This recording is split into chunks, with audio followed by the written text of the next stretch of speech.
जय सद्गुरुदेव, जय पद शरणम। मेरे सद्गुरु की वाणी परम संत महात्मा यशपाल जी महाराज का प्रवृत्ति में निवृत्ति गृहस्थ धर्म के लिए श्रीमद् भगवद गीता का गीता सुधा भाष्य अध्याय 8 श्लोक 24। अग्निर्ज्योतिर्हः शुक्लः षण्मासा उत्तरायणम् तत्र प्रयाता गच्छन्ति ब्रह्मविदो जनाः। शरीर छोड़ते समय शरीर के अंदर तो अग्नि की ज्योति का प्रकाश रहना चाहिए और बाहर शुक्ल पक्ष दिवस और उत्तरायण के 6 महीनों में से कोई महीना होना चाहिए और इसी प्रकार सभी अच्छे योग मिलने चाहिए। ऐसे अच्छे योग में जो ब्रह्म ज्ञानी देह त्याग करते हैं वे ब्रह्म स्वरूप में मिल जाते हैं। हे अर्जुन, समझ लो, इस योग का इतना अधिक महात्म्य है और यही मोक्ष में पहुंचने का सरल मार्ग है। इस मार्ग की पहली सीढ़ी 1 शरीरगत अग्नि, दूसरी सीढ़ी 2 उस अग्नि की ज्योति, तीसरी सीढ़ी 3 दिन का समय, चौथी सीढ़ी 4 शुक्ल पक्ष और उसके बाद 5वीं सीढ़ी 5 उत्तरायण के 6 महीनों में से कोई एक महीना। इन्हीं 5 सीढ़ियों वाले मार्ग से योगी जन ऐक्य के मोक्ष सदन में पहुंचते हैं। इसी को अर्चिरादि मार्ग कहते हैं। परंतु क्रिया की परावस्था में उत्क्रमण नहीं होता। उस समय सर्वम ब्रह्ममयम जगत हो जाता है। यही पर ब्रह्म की प्राप्ति है। अतएव इस प्रकार के भक्त को लोकांतर की अपेक्षा नहीं होती। उनके लिए उत्तरायण दक्षिणायन भी नहीं होता। उनका प्राण ब्रह्म में संलीन होता है। वे ब्रह्ममय हो जाते हैं। Warmth in the body, its light, daytime, the bright fortnight. The 6 months of the northern path of the sun are the 5 steps by which the yogins who know Brahman go to Brahman. This is the Uttara Marg or Devayana, the northern path, the path of light, by which the yogins go to Brahman. This path leads to salvation. It takes the devotee to Brahmaloka. The 6 months of the northern solstice is from the middle of January to the middle of July. It is regarded as the better period for death. The life breeds for the liberated sages, Jivan Mukta Mahatmans, who have attained knowledge of the self, do not depart. They are absorbed in Brahman. The Jivan Muktas who attain Kaivalya Moksha or immediate salvation or liberation have no place to go to or return from. They become one with the all-pervading Param Brahman. Om. నా సద్గురు సందేశము గీతాసుధ పరసత్ మహాత్మా శ్రీ యశ్పాల్జీ మహారాజ్ వారిచే ప్రతిపాదించబడిన ప్రవృత్తిలో నివృత్తి గృహస్థ మార్గంలో గీతా భాష్యము అధ్యాయము 8 అక్షర పరబ్రహ్మ యోగము శ్లోకము 24. అగ్నిజ్యోతిరః శుక్లః షణ్మాస ఉత్తరాయణం తత్ర ప్రయాత గచ్చంతి బ్రహ్మవిదో జనాః.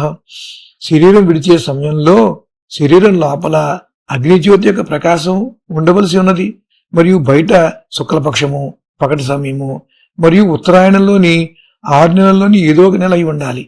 ఇదే విధంగా అన్ని మంచి యోగములు కలవాలి.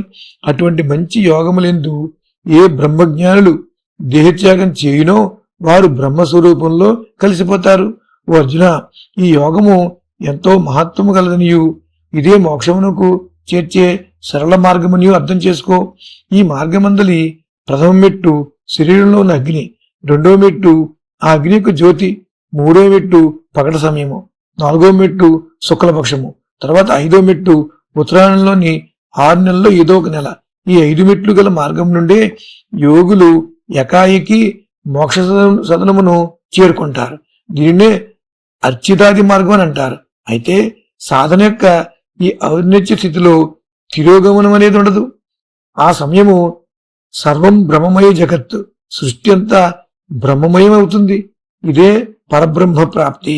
అందువల్ల ఈ విధమైన భక్తులకు లోకాంతరాల కోరిక ఉండదు. వారికి ఉత్తరాయణము దక్షిణాయనం కూడా ఉండవు.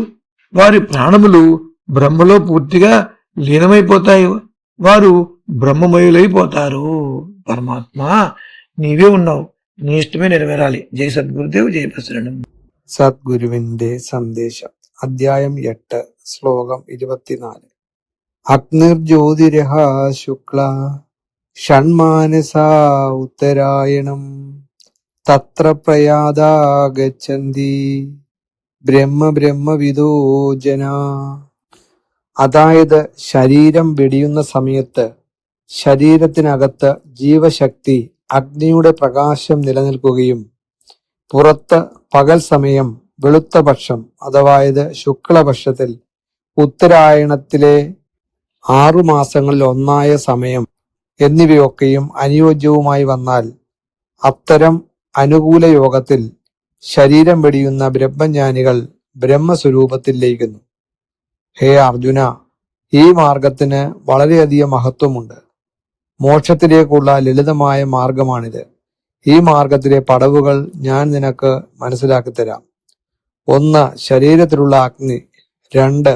ആ അഗ്നിയുടെ ജ്യോതി. 3. പകൽ സമയം. 4. ശുക്ലപക്ഷം അതായത് വെളുത്ത പക്ഷം. 5. ഉത്തര രാമായണത്തിലെ ഏതെങ്കിലും സമയം. ഈ 5 പടവുകൾ വഴിയാണ് യോഗികൾ ബ്രഹ്മത്തോട് സമാനമായ മോക്ഷസ്ഥാനത്ത് എത്തുന്നത്. ഇതിനെ അർച്ചിരാദി മാർഗം അഥവാ പ്രകാശത്തിന്റെ പാത എന്ന് വിളിക്കുന്നു. ഇത് ഒന്നുകൂടി വിശദമായി പറഞ്ഞാൽ ക്രിയയുടെ പരമാവസ്ഥയിൽ അതായത് പരിപൂർണ ആത്മജ്ഞാനത്തിൽ പ്രാണന്റെ വേർപെടൽ എന്നതില്ല. ആ സമയത്ത് സർവം ബ്രഹ്മമയം ജഗത് എന്ന അനുഭവം ഉണ്ടാകും. എല്ലാം ബ്രഹ്മമാകുന്നു. അതാണ് പരബ്രഹ്മപ്രാപ്തി. അത്തരം ഭക്തന് വേറെ ലോകങ്ങളിൽ പോകേണ്ടതില്ല. അദ്ദേഹത്തിന് ഉത്തരായണവും ദക്ഷിണായനവും ബാധകമല്ല. അവരുടെ പ്രാണൻ ബ്രഹ്മത്തിൽ ലയിക്കുന്നു. അവർ ബ്രഹ്മമയമായി മാറുന്നു. യഥാർത്ഥത്തിൽ ഈ ശ്ലോകം ആത്മജ്ഞാനത്തിന്റെ ഉയർന്ന സത്യത്തെ സൂചിപ്പിക്കുന്നു. സത്യത്തിലെത്തുമ്പോൾ യാത്ര തന്നെ അവസാനിക്കുന്നു. പരമാത്മാവ് നീ തന്നെ, നിന്റെ ഇഷ്ടം പൂർണ്ണമാകട്ടെ. ജയ് സദ്ഗുരുദേവ്, ജയ് പദശരണം. अग्निर्ज्योतिर्ह शुक्ल षण्मासा उत्तरायणं तत्र प्रयाता गच्छन्ति ब्रह्म विदो जना. शरीर छोड़ैत काल देह में अग्नि के ज्योति के प्रकाश रहबाक चाही. आ बाहर शुक्ल पक्ष दिन के समय आ उत्तरायण के 6 मास में से कोनो एकटा मास हेबाक चाही. आ अहिना सब शुभ जोग एक ठाम हेबाक चाही. एहन शुभ योग में जे ब्रह्मज्ञानी देह त्याग करैत छथि से ब्रह्म स्वरूप में लीन भऽ जाइत छथि. हे अर्जुन, बुझि लिअ, एहि योग के महानता बड अछि आ ई मोक्ष प्राप्त करबा लेल सहज बाट अछि. एहि बाट में सीढ़ी सब अछि.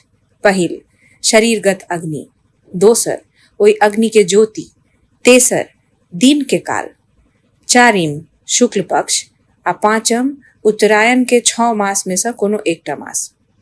एहि 5 सीढ़ी से बनल बाट से योगी जन ऐक्य रूप मोक्ष धाम धरि पहुँच जाइत छथि. एकरे अर्चिदादि मार्ग कहल जाइत अछि. मुदा क्रिया के परावस्था में कोनो उत्क्रमण नहीं होइत अछि. ओहि काल में सर्वम ब्रह्ममयम जगत के अनुभव होइत अछि. सब किछु ब्रह्ममय भऽ जाइत अछि. यह पर ब्रह्म के प्राप्ति अछि. एहि कारण एहन भक्त लेल लोकांतर के कोनो अपेक्षा नहीं रहैत अछि. हुनका लेल उत्तरायण दक्षिणायन के भेदो नहीं रहैत अछि. हुनकर प्राण ब्रह्म में लीन भऽ जाइत छनि आ ओ स्वयं ब्रह्ममय भऽ जाइत छथि. जय गुरुदेव, जय पदशरणम. अध्याय 8, श्लोक 24. देह सोडताना शरीरात अग्नीच्या ज्वालेचा प्रकाश असावा आणि बाहेर शुक्ल पक्ष असावा. दिवस आणि उत्तरायण या 6 महिन्यापैकी कोणताही एक महिना असावा आणि अशा प्रकारे सर्व शुभयोग प्राप्त होतात. अशा शुभयोगात देहत्याग करणारे ज्ञानी लोक ब्रह्मस्वरूपात विलीन होतात. हे अर्जुना, हे समजून घे की या योगाला खूप महत्व आहे आणि मोक्ष प्राप्तीचा हा सर्वात सोपा मार्ग आहे. या मार्गाची पहिली पायरी म्हणजे नंबर 1 भौतिक अग्नी, दुसरी पायरी म्हणजे त्या अग्नीचा प्रकाश, तिसरी पायरी म्हणजे दिवसाची वेळ, चौथी पायरी म्हणजे शुक्ल पक्ष आणि त्यानंतर 5वी पायरी म्हणजे उत्तरायण. या 6 महिन्यापैकी कोणताही एक महिना. या 5 पायऱ्यांच्या मार्गानेच योगी ऐक्याच्या मोक्ष सदनापर्यंत पोचतात.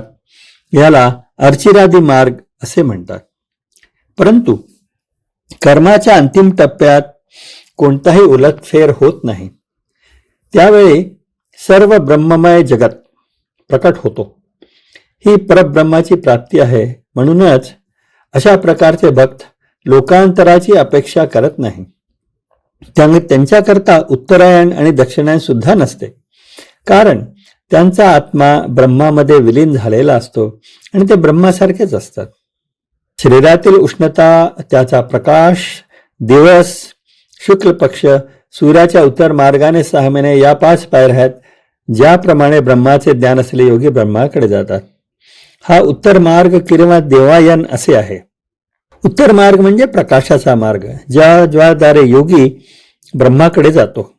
हा मार्ग मोक्षाकडे नेतो, तो भक्ताला ब्रह्मलोकात घेऊन जातो. उत्तराखंडातील संक्रांतीचे 6 महिने जानेवारीच्या मध्यापासून जुलैच्या मध्यापर्यंत असतात. हा मृत्यूसाठी सर्वोत्तम काळ असा मानला जातो. ज्या जीवनमुक्त महात्म्यांनी आत्मज्ञान प्राप्त केलेले आहे त्यांचे प्राण श्वास निघून जात नाहीत, ते ब्रह्मामध्ये विलीन होतात. ज्या जीवनमुक्तांना कैवल्य मोक्ष म्हणजेच तत्काळ मुक्ती मिळते, त्यांना जाण्यासाठी किंवा परत येण्यासाठी कुठलेच स्थान नसते. ते सर्वव्यापी परब्रह्माशी एकरूप होतात. जय गुरुदेव. अखिल भारतीय संतमत सत्संग पंजीकृत दिल्ली, मुख्यालय B20 CC colony, Rana Pratap Bagh के सामने, दिल्ली. सत्संग आश्रम संत यशरूप तपोभूमि परिसर, अनंगपुर, जिला फरीदाबाद, हरियाणा.